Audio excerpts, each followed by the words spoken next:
ഖത്തറിൽ വാഹനങ്ങളുടെ രജിസ്ട്രേഷൻ പുതുക്കാനുള്ള സമയപരിധി ഡിസംബർ 31 വരെ നീട്ടി. കൃത്യമായ വാഹന രജിസ്ട്രേഷൻ അഥവാ ഇസ്തിമാറ പുതുക്കാത്ത വാഹനങ്ങൾ നിയമാനുസൃതമാക്കാൻ 1 മാസത്തെ സമയമാണ് ജനറൽ ട്രാഫിക് ഡയറക്ടറേറ്റ് നൽകിയിരിക്കുന്നത്.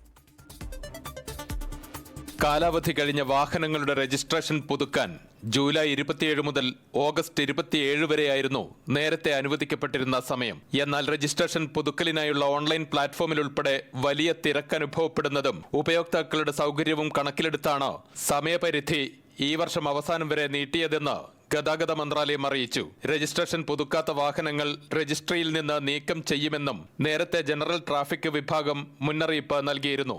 വാഹനങ്ങളുടെ സാങ്കേതിക പരിശോധനയ്ക്ക് പരമാവധി 15 മിനിറ്റ് വരെയാണ് സമയമെടുക്കുകയെന്നും ഡയറക്ടറേറ്റ് അറിയിച്ചിരുന്നു.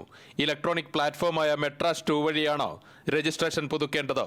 ഇതിന്റെ ആനുകൂല്യം എല്ലാവരും പ്രയോജനപ്പെടുത്തണമെന്നും മന്ത്രാലയം ആവശ്യപ്പെട്ടു.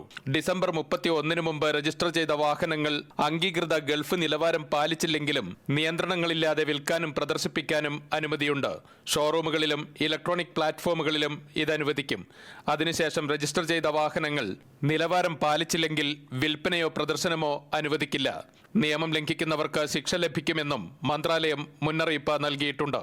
അൻവർ പാലേരി, 24 ദോഹ.